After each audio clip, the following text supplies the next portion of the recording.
नमस्कार दोस्तों, आपको लखन हॉरर स्टोरी में आपका स्वागत है। दोस्तों, आप सुन रहे हैं हॉरर कहानियाँ, वह भी मेरी जुबानी। दोस्तों, आज की हमारी कहानी एक स्कूल की रहने वाली रागनी नाम है। चलिए दोस्तों, इस कहानी को शुरू करते हैं।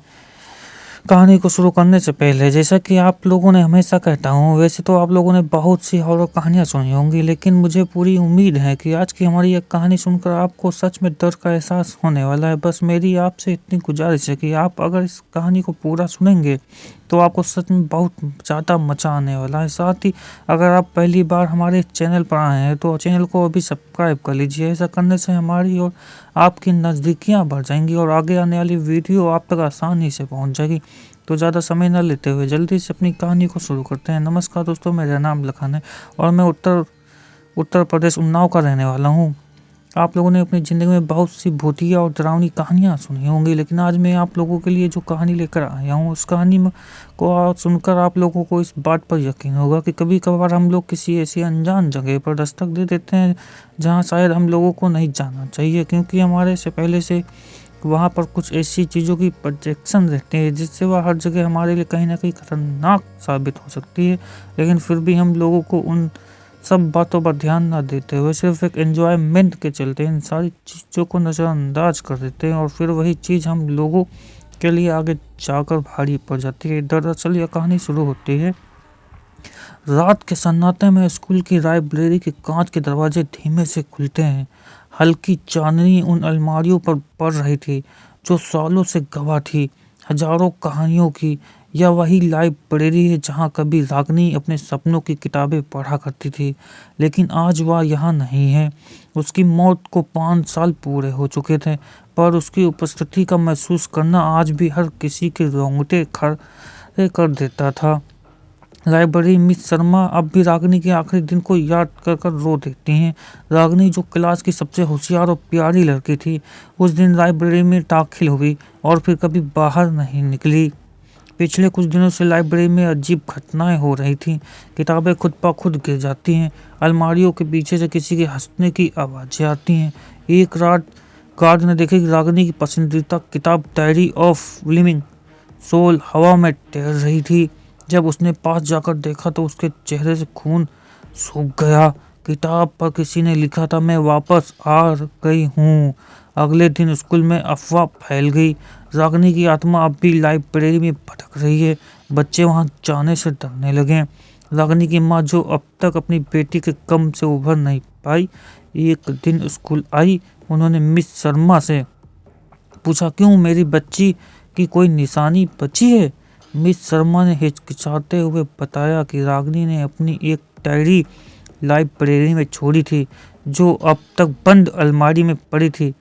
जब उसकी मां ने डायरी खोली तो रागनी की आखिरी पन्नों पर लिखा था, मुझे ऐसा लगता है जैसे कोई मुझे देख रहा है। लाइब्रेरी में कोई और है।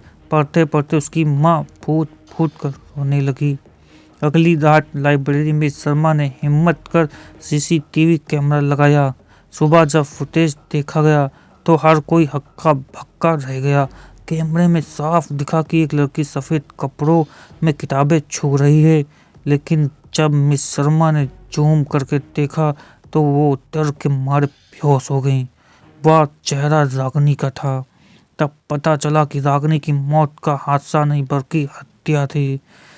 लाइब्रेरी की एक और पुरानी किताब के अंदर से एक कागज का टुकड़ा मिला, जिस पर किसी का खून से लिखा हुआ संदेश था, मैं जानती हूँ उसने मुझे मारा है। मिस शर्मा ने जब यह देखा तो उनकी आंखों में भय और सवाल थे। अब सवाल यह था कि रागनी की किसने मारा और क्यों मारा। यह कहानी के अगले हिस्से में खुलने वाला एक ऐसा रहस्य था जिसने पूरे स्कूल को खौफ से भर दिया। दोस्तों, वीडियो में आ ही चुके हो तो वीडियो को सब्सक्राइब कर लीजिए। कमेंट बॉक्स में अपनी राय जोड़ दीजिएगा, आपको स्टोरी कैसी लगी। आगे आपको अच्छी अच्छी स्टोरी मिलती रहेंगी। चलिए दोस्तों, आगे बढ़ते हैं। लाइब्रेरी से मिली उस खून से लिखी पर्ची ने पूरे स्कूल को स्फट कर दिया। मिस शर्मा ने तुरंत प्रिंसिपल श्रीवास्तव को सूचना दी और मामले की गंभीरता को समझते हुए उन्होंने पुलिस को बुलाया।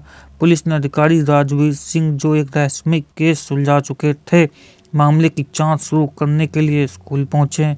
जांच के दौरान रागनी की डायरी के पन्ने, लाइब्रेरी की पुरानी अलमारी में छिपी एक और किताब के अंदर एक और संदेश मिला। उसमें लिखा था, सच को दबाया नहीं जा सकता, वो लौटेगा। यह पढ़कर राजवीर को यकीन हो गया कि रागिनी की मौत महज एक हादसा नहीं बल्कि यह किसी गहरे राज का हिस्सा थी। राजवीर ने लाइब्रेरी के पुराने कर्मचारियों और छात्रों से बात करना शुरू की। कई छात्रों ने बताया कि रागिनी अक्सर लाइब्रेरी में एक कोने में बैठती थी जहां एक पुरानी अलमारी थी। कहा जाता था कि उस अलमारी को किसी ने कभी खोला नहीं था। राजवीर ने अलमारी को खोलने का फैसला किया। जब वह अलमारी खोलने लगा तो अचानक कमरे की लाइटें चमकने लगीं। जैसे ही अलमारी खुली वहां एक पुराना लिफाफा मिला जिसमें कुछ पुराने कागजात, एक ब्लैक एंड व्हाइट फोटो थी। फोटो में रागिनी के साथ 3 अन्य लोग थे। उनमें से 2 उसके क्लासमेट प्रतीत हो रहे थे और तीसरा एक अंधेर उम्र का आदमी था। राजवीर ने फोटो को देखकर कहा, यह व्यक्ति कौन है और रागिनी के साथ इसका क्या संबंध है? पुलिस की जांच में धीरे धीरे स्कूल के काले सच सामने आने लगे। पता चला कि वह अंधेर उम्र का व्यक्ति फोटो में दिखाई देने वाला स्कूल का पुराना लाइब्रेरियन था, मिस्टर मलिक। लेकिन मिस्टर मलिक को कुछ साल पहले स्कूल से निकाल दिया गया था क्योंकि उनके ऊपर एक छात्रा के साथ अनुचित व्यवहार का आरोप लगा था। जांच के दौरान यह पता चला कि रागिनी ने उस समय मिस्टर मलिक के खिलाफ गवाही दी थी, लेकिन वह गवाही आधी अधूरी रह गई क्योंकि रागिनी की मौत उसी के कुछ दिन बाद हो गई थी। रात को राजवीर ने लाइब्रेरी में सीसीटीवी फुटेज फिर से देखी। कैमरा में देखा गया कि रागिनी की आत्मा इशारा कर रही थी उस अलमारी की ओर जहां से वह लिफाफा मिला था। इस बार राजवीर ने ध्यान से अलमारी की छानबीन की। पाया कि अलमारी के अंदर एक गुप्त दरवाजा था। जब वह दरवाजा खोला गया तो सभी के होश उड़ गए। दरवाजे के पीछे से एक गुप्त कमरा था। कमरे के अंदर बहुत सारी पुरानी फाइलें, एक टूटी हुई मेज और दीवारों पर अजीब आकृतियां थी। उन आकृतियों के बीच एक वाक्य लिखा था, मेरा गुनाह गवाह नहीं इंसाफ चाहता है। गुप्त कमरे में मिले दस्तावेजों से पता चला कि मिस्टर मलिक ने रागिनी को सच उजागर करने से रोकने के लिए डराया धमकाया था। लेकिन क्या रागिनी की मौत सिर्फ डराने धमकाने का नतीजा थी या फिर कुछ और बड़ा? जांच अभी अधूरी थी, लेकिन रागिनी की आत्मा का भटकना यह इशारा कर रहा था वह सिर्फ बदला नहीं बल्कि इंसाफ चाहती थी। गुप्त कमरे से मिले दस्तावेजों ने राजवीर को एक नई दिशा दी। फाइलों में रागिनी की लिखी एक नोटबुक थी जिसमें उसने स्कूल में हो रही घटनाओं का विस्तार से उल्लेख किया था। उसमें लिखा था, मुझे डर लग रहा है कि सच बाहर आने पर मेरी जान को खतरा हो सकता है, लेकिन मैं यह लड़ाई नहीं छोड़ूंगी। जो हुआ है उसे दुनिया के सामने लाना जरूरी है। यह स्पष्ट हो गया कि रागिनी किसी बड़े षड्यंत्र का हिस्सा बन गई थी। नोटबुक में कुछ नाम और तारीखें भी थी जिनसे यह अंदेशा हुआ है कि स्कूल के कुछ अन्य लोग भी इस मामले में शामिल हो सकते हैं। राजवीर ने स्कूल के पुराने रिकॉर्ड खंगालने शुरू किए।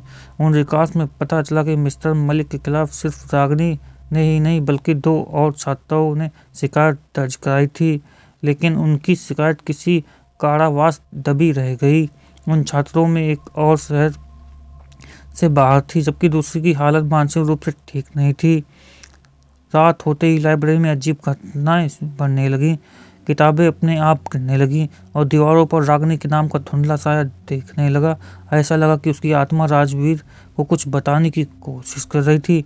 एक रात राजवीर लाइब्रेरी में अकेले जांच कर रहे थे, तभी अचानक लाइब्रेरी के पास ठंडी हवा का झोंका आया। एक किताब उनके सामने गिर गई।